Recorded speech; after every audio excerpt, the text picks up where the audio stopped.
You know that moment you see someone struggling, spiraling, stuck, and something in you jumps up. Let me help. You text. You call. You offer solutions. You say, have you tried this? You research. You stay up late. You carry their pain in your chest like it's your own. You think you're helping. You think you're loving. You think you're being a good person. But hours later, you're exhausted. You're resentful. You're burnt out. And they haven't changed. Sound familiar? Carl Jung would say that this impulse, the compulsive urge to fix, is often less about love and more about projection.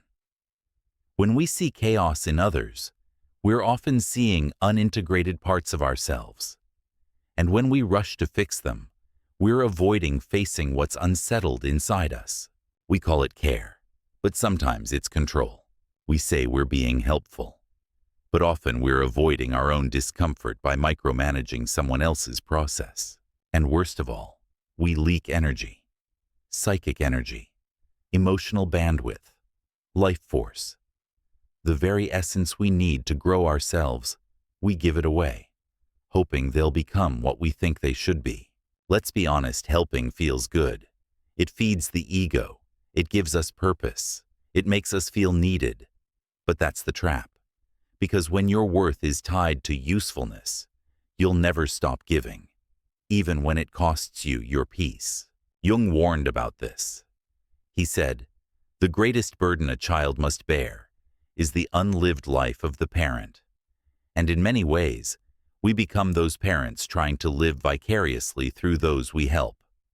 We want them to heal so badly, because if they don't, we fear it means we failed.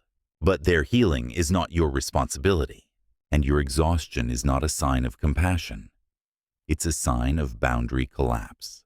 You see, when you constantly try to fix everyone, you unconsciously communicate two things. You are broken. I know better. Even if it comes from love, it still robs the other of their own power. It says, I don't trust you to find your own path, so I'll walk it for you. And that is not love. That's control wearing a kind face. Carl Jung believed deeply in the process of individuation, the becoming of one's full self through experience, shadow integration, and inner tension. When you interfere with someone's path, even out of compassion, you may be interrupting the exact tension they need to grow. You may be taking away the gift of discomfort, because discomfort is a teacher. Confusion is a catalyst. Struggle is a sacred invitation to awaken. But when we rush to fix, we rob people of that alchemy. We say, let me rescue you from the very fire that could make you whole. Let's break it down energetically. You only have so much psychic energy in a day. You use it to think, feel, choose, create. But every time you give unsolicited advice, you spend it. Every time you carry someone's emotions for them, you spend it. Every time you obsess over someone's choices, try to make them see or argue them into clarity, you spend it. And soon you're bankrupt. Not because you're bad, but because you forgot this law of energy. Support is sacred. Sacrifice is distortion. You can't save someone who hasn't chosen their own salvation.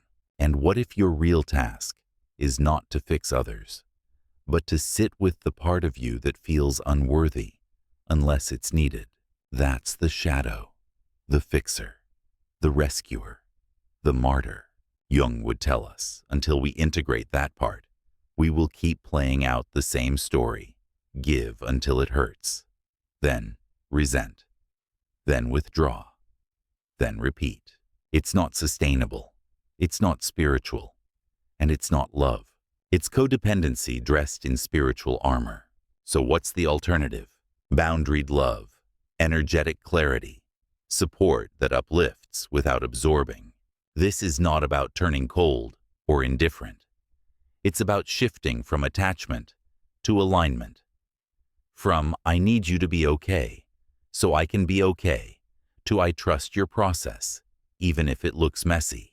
Carl Jung spoke about the concept of the wounded healer, the person who uses their own pain to help others but unconsciously projects unresolved wounds onto the people they serve. If you haven't sat with your own helplessness, you will try to erase it in others. If you haven't healed your own fear of being abandoned, you will overgive just to be chosen. So let's make this real. Imagine a friend keeps coming to you with the same relationship drama. Every week, same story. You listen, you advise, you empathize, but they never change. And slowly, you start to feel tired, angry, drained. That's your soul whispering, this is not yours. But instead of listening, you say, well, maybe if I explain it better. Maybe if I send them this video. Maybe if I walk them through it one more time. That's not love. That's a trauma response. Because underneath that effort is a fear. If I stop helping, they'll leave. If I set a boundary, I'll lose them. If I don't carry this, I'll be worthless. But you're not here to carry people. You're here to walk beside them. You're not their answer. You're a mirror. And sometimes, the most loving thing you can say is, I see your pain. I believe in your strength. And I trust you to find your way. Then step back. Not out of indifference, but out of reverence. Reverence for their timing. Reverence for your energy. Reverence for the truth that healing can't be forced. Because forced healing is violence. Even if it sounds like kindness. So how do you begin to shift out of this pattern? How do you stop draining your life force, trying to fix people who don't want to be fixed? You start with one radical truth. You are not responsible for their evolution.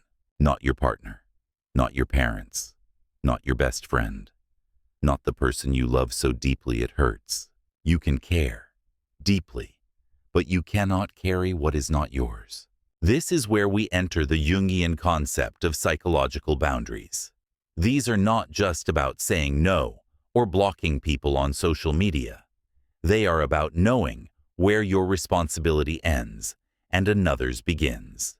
It's the energetic line between witnessing and absorbing, between supporting and rescuing, between holding space and losing yourself. And the moment you honor that line, your energy starts returning home. Carl Jung would say that your job is not to save others, but to become fully yourself. Because the more you embody your own wholeness, the more others remember theirs. Not through words, through resonance. Let's look at an example. You have a sibling who always spirals into drama. You've always been the strong one, the therapist, the anchor. But you're tired. You feel like their emotional janitor. Here's the shift. Instead of diving in to clean the mess, you step back. Not in coldness, but in clarity. You say, I love you. I'm here. But I can't keep doing this loop. When you're ready to take action, I'll walk with you. Until then, I need space to take care of my own energy. You'll feel guilty. You'll feel selfish. But over time, you'll feel free. Because the people who respect your boundaries are the ones worth keeping close. And the ones who punish your boundaries were never loving you. They were using you. That's hard truth. But it's holy truth. Let's go deeper into the energy mechanics behind helping versus fixing. When you help from a place of fullness, it regenerates you. It comes with joy, presence, and flow. You feel connected but not drained. Empowered, not depleted. But when you help from a place of obligation, fear, guilt, or control, it leaks your energy. You give from your reserves. You betray your intuition. You override your boundaries. That's not noble. That's self-abandonment. Carl Jung emphasized that all energy given without consciousness eventually turns into shadow. The more you suppress your true feelings to maintain the image of the good friend or the supportive partner, the more resentment brews in the unconscious, and that resentment will leak out sideways. Passive aggression, silent treatments, emotional withdrawal, or worst of all, burnout. Here's a truth that might sting. If your helping leads to resentment, it was never pure service. It was a contract.